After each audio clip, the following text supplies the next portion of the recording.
सबसे पहले comparison between council of ministers and cabinet. Council of ministers के बारे में बात अपन इससे पिछले वाले सेशन में भी कर रहे थे। और काउंसिल ऑफ मिनिस्टर्स बेसिकली ऐसी बॉडी है जो कि वेरियस टाइप्स ऑफ मिनिस्टर्स से मिलकर बनी होती है। जैसे इसमें होते हैं कैबिनेट मिनिस्टर्स, इसमें होते हैं मिनिस्टर्स ऑफ स्टेट, इसमें होते हैं डेप्यूटी मिनिस्टर्स, और इन सब में से जो सबसे पावरफुल मिनिस्टर्स हैं वो कौन से हैं? Cabinet ministers. कैबिनेट जो है वो काउंसिल ऑफ मिनिस्टर्स का सबसेट है, मतलब with in council of ministers एक छोटी बॉडी बट बेहद पावरफुल बॉडी, उसे अपन क्या बोल रहे हैं? Cabinet. Cabinet is a smaller body usually consisting of की मिनिस्ट्रीज। हमारे कंट्री में जो की मिनिस्ट्रीज हैं जैसे होम है, डिफेंस है, फाइनेंस है, एक्सटर्नल अफेयर्स है, इन की मिनिस्ट्रीज के जो मिनिस्टर्स हैं उनको अपन बोलते हैं कैबिनेट मिनिस्टर्स, और इन कैबिनेट मिनिस्टर्स से मिलकर बनी होती है कैबिनेट।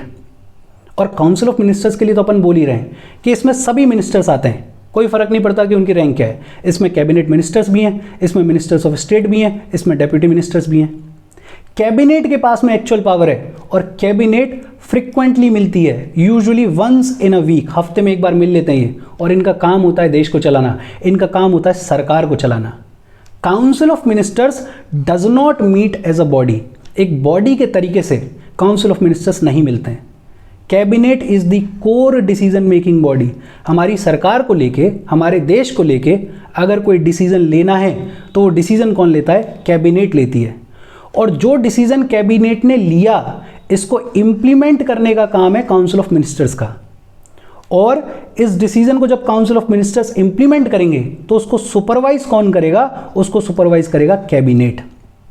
इन थ्योरी जब हम किताबों में पढ़ते हैं तो हमें नजर आता है कि जो पावर है वो किसको दी गई है? काउंसिल ऑफ मिनिस्टर्स को दी गई है, लेकिन इस पावर को एक्चुअल में एक्सरसाइज कौन करता है? कैबिनेट करती है। जो काउंसिल ऑफ मिनिस्टर्स को पावर दी गई उसको एक्चुअल में एक्सरसाइज कौन कर रहा है? कैबिनेट कर रही है। अच्छा, ओरिजिनल कॉन्स्टिट्यूशन में कैबिनेट नाम का कोई जिक्र था ही नहीं। कैबिनेट को इंसर्ट किया गया कॉन्स्टिट्यूशन में 44th कॉन्स्टिट्यूशनल अमेंडमेंट एक्ट 1978 में, और इसको इंसर्ट किया गया आर्टिकल 352 में, नेशनल इमरजेंसी। और अपन ने नेशनल इमरजेंसी के बारे में बात कर ली है। और आर्टिकल 352 में भी बड़ा सिंपली लिखा हुआ है कि कैबिनेट एक ऐसी बॉडी है जिसमें प्राइम मिनिस्टर हैं और कैबिनेट रैंक के सभी मिनिस्टर्स हैं। अच्छा, अपन ने आर्टिकल 352 इमरजेंसी के बारे में पढ़ लिया है, और आप लोग मुझे कमेंट सेक्शन में बता रहे हो कि नेशनल इमरजेंसी के दौरान कैबिनेट टर्म का यूज़ किस रेफरेंस में हुआ है। Please let me know in the comment section.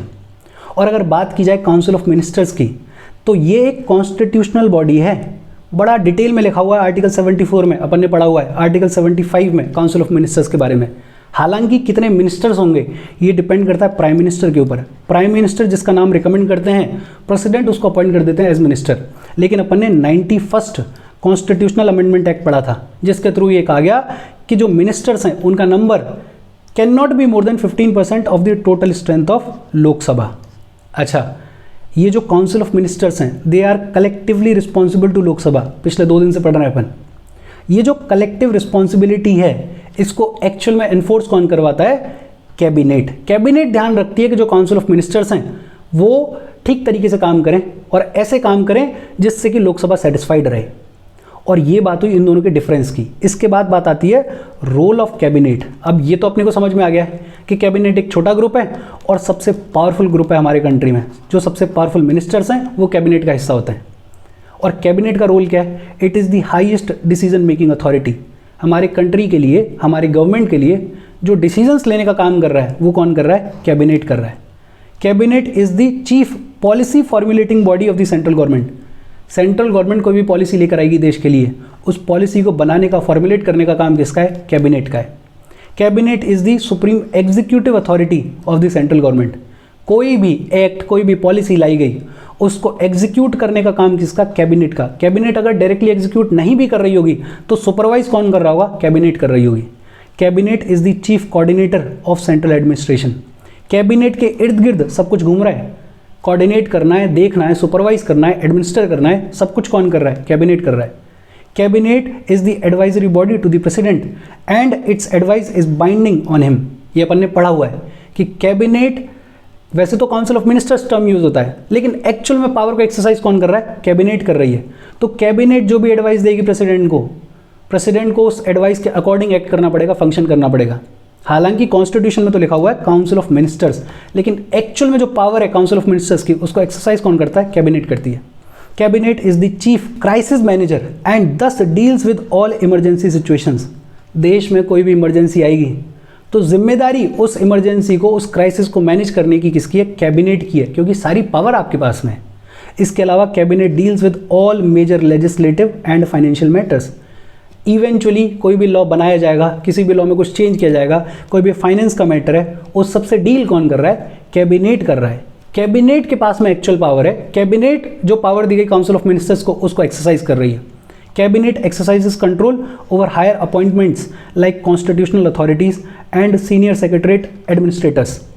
जितने भी हमारे हायर अपॉइंटमेंट्स होते हैं कंट्री में, या जो सेक्रेटरीट लेवल का एडमिनिस्ट्रेशन है, उस सब पे निगरानी किसकी है? उस सब पे कंट्रोल किसका है? कैबिनेट का।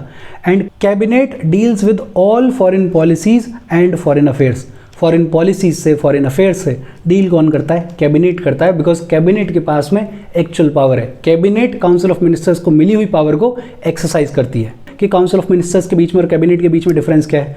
Council of ministers wider body है, सभी टाइप के मिनिस्टर्स इसमें आते हैं, और उस काउंसिल ऑफ मिनिस्टर्स में जो सबसे पावरफुल लेकिन एक छोटी बॉडी, उसको अपन क्या बोलते हैं? कैबिनेट बोलते हैं।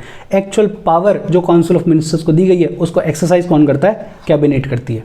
इसके बाद बात आती है किचन कैबिनेट।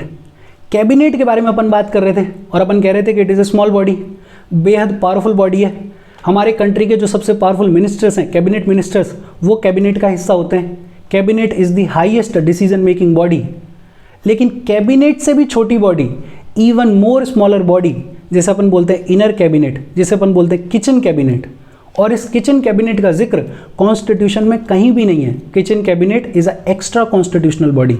तो एक बात तो ये याद रखने वाली है कि किचन कैबिनेट को कॉन्स्टिट्यूशन में कहीं भी मेंशन नहीं किया गया है। Kitchen cabinet is a extra constitutional body, और कैबिनेट से भी ज़्यादा पावरफुल बॉडी मानी जाती है kitchen cabinet. Kitchen cabinet has become real power centre, और इसका हिस्सा कौन लोग होते हैं? प्राइम मिनिस्टर होते हैं और उनके कुछ कॉलीग्स जिनमें प्राइम मिनिस्टर भरोसा करते हैं। इन सब लोगों से मिलकर बनी होती है किचन कैबिनेट। और मज़े की बात यह है कि किचन कैबिनेट में सिर्फ कैबिनेट मिनिस्टर्स नहीं होते हैं, आउटसाइडर्स भी होते हैं, जैसे प्राइम मिनिस्टर के फ्रेंड्स, जैसे प्राइम मिनिस्टर की फैमिली। ऐसे लोग जिनमें प्राइम मिनिस्टर भरोसा करते हैं, वो किचन कैबिनेट का हिस्सा बनते हैं। और ये किचन कैबिनेट के मेंबर्स प्राइम मिनिस्टर को एडवाइस करते हैं, प्राइम मिनिस्टर के डिसीजंस को इन्फ्लुएंस करते हैं। ये तो अपन कह ही रहे हैं कि किचन कैबिनेट कॉन्स्टिट्यूशन में कहीं भी मेंशन नहीं है, it is a extra constitutional body.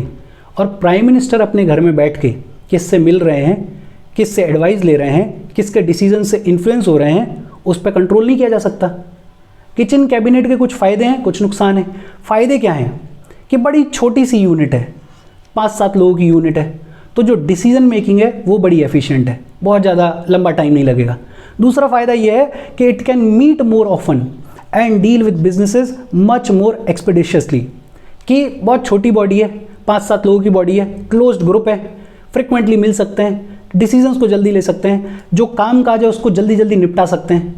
Prime minister को ये लोग हेल्प करते हैं in maintaining secrecy in making decisions. अब प्राइम मिनिस्टर के घर के, प्राइम मिनिस्टर के दोस्त लोग ही हैं, तो सीक्रेसी मेंटेन करने में बड़ा ईजी रहता है। ये तो इसके फ़ायदे हैं, लेकिन डीमेरिट्स और बड़े डीमेरिट्स हैं। डीमेरिट्स क्या है?